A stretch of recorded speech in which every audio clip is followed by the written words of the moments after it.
I've got a bricks and mortar store, which I've had for 21 years. And I sell a product called Blue Q, which is where sort of this inspiration. Well, it was funny. I've always wanted to do a product like that because I sell it really, really well in store in the shop. And then when we did the masterclass with you guys, one of the products that came up was actually, I think it was the Bitch I'm the Secret Ingredient oven mitt from this other brand. So the company that I buy those products through, he came into my store at Christmas and saw the samples of our products hanging there and he loved them. So he sort of invited us to come along to stand on his store, which is how that came about. So he's now going to start wholesaling it for us. So you know, considering I think his stand cost him $35,000 to be there. It was a big stand. I mean, we didn't have, you know, he obviously didn't give us lots of space, but, you know, we were there and present and managed to get quite a few orders, which was good. And we've actually delivered all of those to Sydney today so they can be packed up and ready to be sent off. So, yeah, no, fantastic. It was good. So, and were you finding that it was mainly retailers that were ordering? 100%. Yeah. And it's funny, so many of them 100%. Are from regional. I was actually, I was a little bit mischievous and tried to take photos of the orders that were taken. And I've done a little bit of a tally and the majority of them are actually regional Queensland. But like funny shops, like real mixture shops. Like one of them, I think they have a fish and chip shop in Townsville. And I think they do fish and chips, and I think they're the local news agent, and, you know, they do gifts and all sorts of things. So it's a real sort of mixture of sort of style retailing. Okay. So, yes.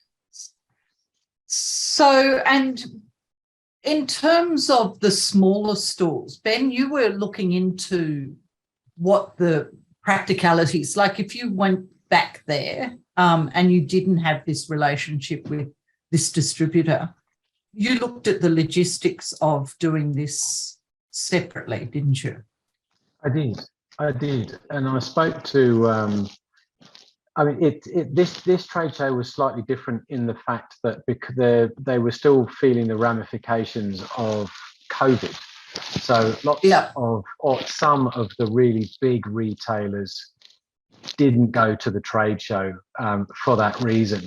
So it actually ended up being a lot more spread out.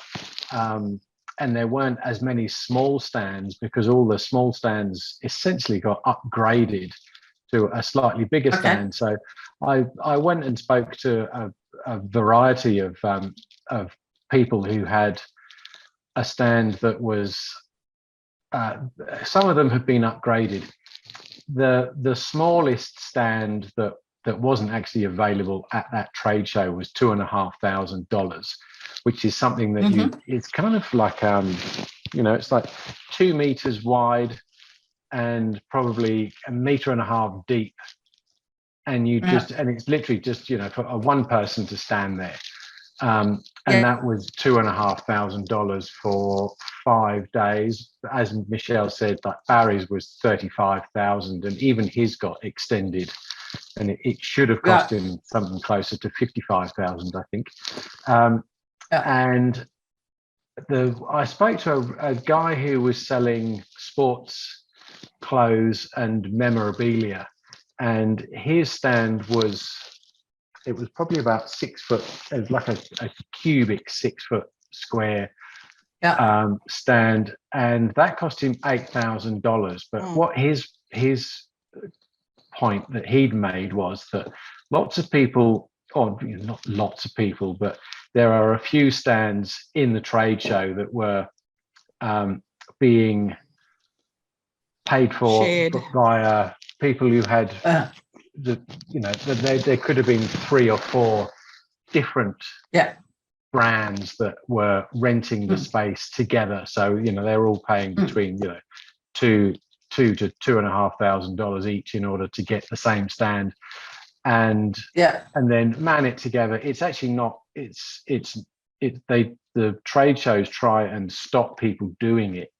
But if you are going to do it and you go in as, you know, one spokesperson goes and organizes the whole thing, and then everybody sort of sneakily drives in underneath that umbrella, then that's how the majority of the smaller people are doing brand stands get away with being able to afford it for a start, and just getting themselves through the front door under, you know, in a financially viable way, I suppose.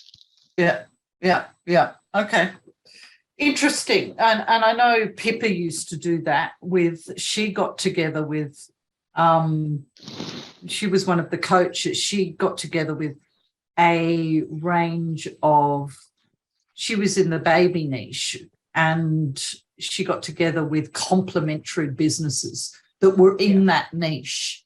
And I think there were about 5 of them, and they all used to do expos together, and they used to do cross promotions together, and they used to share the manning of the stall together, because, you know, 5 days for a bunch of mums was pretty difficult. So they used to schedule it so that the different ones would man the stall, and that meant that she ended up with 47 different retailers selling her products from a wholesale perspective.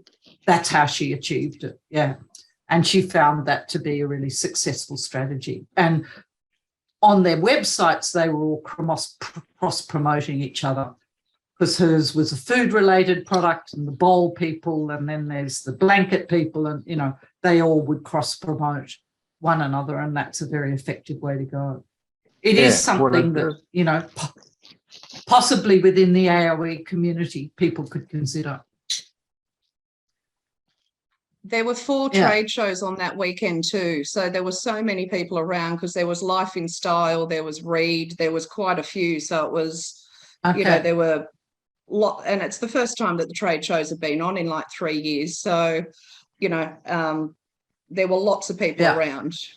It was good exposure. And I think the other thing with the trade show too is, I mean, I'm a tactile person, so it's nice to, you know, you can see something online, but you don't know how, you know, it feels and all sorts of things. So, you know, it's good to, you know, I think there were so many people out there. I mean, our product's never going to suit anyone. 3 out of 4 of the designs have swear words on them. But, you know, we managed to get into it. I was about to say, it's who knows? We've already got another product that we're working on. It's it's hard to say. And it's like, you know, the funny thing is, Kate, you know, you always, you know, even though it didn't go well in the UK, the biggest selling design in the States is the dinner's fucking ready oven mitts. Like we sell multiples of those a day. So, you know, it's, maybe we just do a dinner's fucking ready oven mitt for the rest of our life and just change the colour. It's hard to know. We'll see. But we'll definitely go to the trade show. There's another one in February. So if we're invited to go along again and we don't have to pay as such, then sure. Definitely. Fantastic. Okay, cool. I think everybody should go to a trade show just to see what it's like if they haven't been, because it is such good exposure. The majority of the reason that we ended up doing the trade show is because the product wasn't working on Amazon in Australia. It worked in the States. It didn't work in the UK, but it wasn't working in Australia. So we were given an opportunity where we could, you know, showcase the product to a retail audience, and that really was the opportunity that we needed. I think we sold, well, Michelle was, you know, she could sell ice to an Eskimo, and it was interesting because it was a breakdown of like the Saturday and the Sunday were your mum and pop businesses, and then the Monday was more of your big retail commercial purchases. But you know, within 3 days, we'd probably sold 500 units of the product, which and because it wasn't working on Amazon, then that was the natural progression in order to try and get some movement into the market. And it, thankfully it worked, and we had the opportunity to present it in this. It was a fabulous stand. So whether or not you're on a stand like that, I think trade shows are actually, if you're in a situation where your product's not moving as fast as you'd consider it could or should, and you've sort of ticked all of the boxes and done your due diligence as to how you can get your PPC right and your Google ads and that kind of thing, then trade show is just it's a natural progression, and it worked for us. It worked incredibly well, and we were very grateful for the opportunity.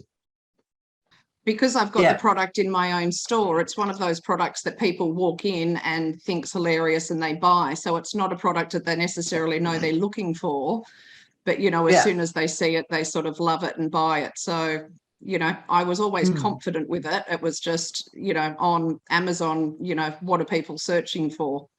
Whereas this is sort of in their face, and hopefully when it's out there in 20 or 30 different shops that we've just sold to, same sort of thing. People will walk in and see it and love it and think it's a fabulous gift or something like that. So yes, well, good exposure. So Jackie Lendon said she wandered past your stall, and John Stitt asks how you get to know. Look, it's called Reed Gift Store. Reed Gift Fairs. Google it and you'll see the different ones. They're all over the country, but mainly in Sydney and Melbourne. Is there a service in the US that could display your product at a trade show? There probably is, and probably your friend has a connection.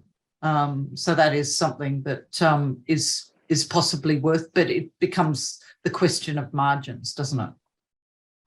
That's right. And obviously us letting Barry sort of sell it for us, I mean, our margins are cut in half, but if it gets it out there initially, then